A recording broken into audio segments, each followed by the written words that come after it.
ব্যক্তি পরস্পর 3 দিন মুহাম্মদ ও আলে মুহাম্মাদের উপরে সালাত পড়ে, দরুদ শরীফ পড়ে, বলছে তার জন্য তার জান্নাতের দায়িত্ব আমি নিচ্ছি। কে বলছে? ফাতেমা জাহরা সালামুল্লাহ আলাইহা। পরস্পর 3 দিন দরুদ শরীফ পড়লে তার জান্নাতের দায়িত্ব কে নিচ্ছে? ফাতেমা জাহরা সালামুল্লাহ আলাইহা। কত সহজ বলেন? কিন্তু শর্ত শুরুতুহা, এর শর্ত আছে।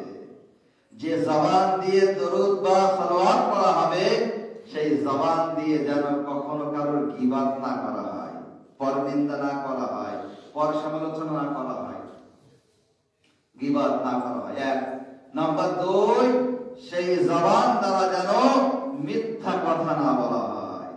আর নাম্বার 3, সেই জবান দিয়ে বা সেই মুখ দিয়ে যেন হারাম খাদ্য না খাওয়া হয়। আল্লাহু আকবার। তারপরে বিবি জাহরা তার দায়িত্ব নিচ্ছে, যদি পরস্পর 3 দিন দরুদ শরীফ পড়ে মুহাম্মদ ওয়া আলে মুহাম্মাদের উপরে, তার জান্নাতের দায়িত্ব কে নিচ্ছে? ফাতেমা জাহরা সালামুল্লাহ আলাইহা। আর মুহাম্মদ ওয়া আলে মুহাম্মাদ সাল্লাল্লাহু আলাইহি ওয়াসাল্লাম। আমাদের জবানকে পাক করার দরকার আছে। দেখুন, আমল করা অনেক সহজ, একটি কথা বারবার বলি আমি, আমল করা অনেক সহজ, কিন্তু নিজের আমলকে বাঁচানো অনেক কঠিন, অনেক বড় কষ্টকর। অনেক মানুষ নামাজ পড়ে, রোজা রাখে, হজ করে আসে, জিয়ারত করে আসে, তাই তো, কিন্তু আমলকে বাঁচানো অনেক কষ্টকর। হাসরের ময়দানে এমন হবে, বলছে কারো কারো আমলনামা যখন হাতে পাবে, হাতে পাওয়ার পরে কেউ কেউ অবাক হবে, আবার কেউ কেউ কি করবে? চিন্তায় পড়ে যাবে। কেমন? বলছে অনেকে এমন হবে যে আমলনামা যখন হাতে দেওয়া হবে, একজন একটা হাজি আছে, দেখছে তার আমলনামায় হজ নেই, এখন জিয়ারত করে আসছে, তার আমলনামায় জিয়ারতের সওয়াব নেই, একদম 5 ওয়াক্তের নামাজ নিয়মিত পড়তো, ফজরের নামাজ মিস হয় না, দেখা যাচ্ছে তার আমলনামায় নামাজ নেই।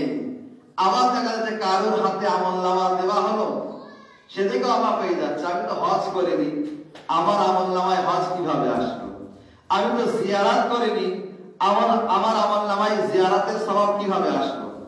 বুঝতে পারছেন? এমন অবাক হয়ে যাবে। কেন? বলছে এই কারণে, যখন কোন বান্দা, যখন কোন ব্যক্তি কোন ভাইয়ের যখন গীবাত করে, কোন মুসলমান ভাইয়ের যখন গীবাত করে, তো বলছে তার যে ভালো আমলগুলি আছে, তার যার গীবাত করছে সে, তার আমলনামায় চলে যায়। আর যে খারাপ কাজের তারা সমালোচনা করছে, বলছে তার সেই খারাপ কাজ এবং আরো যত গুনাহ আছে সেই আমলগুলি তার খাতায় চলে আসে। এটা হচ্ছে সামনের জিনিস। বুঝতে পারছেন ক্ষতি কেমন? আর আখিরাতে তো শাস্তি আলাদা আছে। জাহান্নামের কুকুরদের খাদ্য বানবে যারা আজকে গীবাত করে বেড়ায়, পেছনে এমন এমন কথা বলা যেটা সামনে বলতে পারে না, বা এমন কথা বলা সামনে এসে শুনলে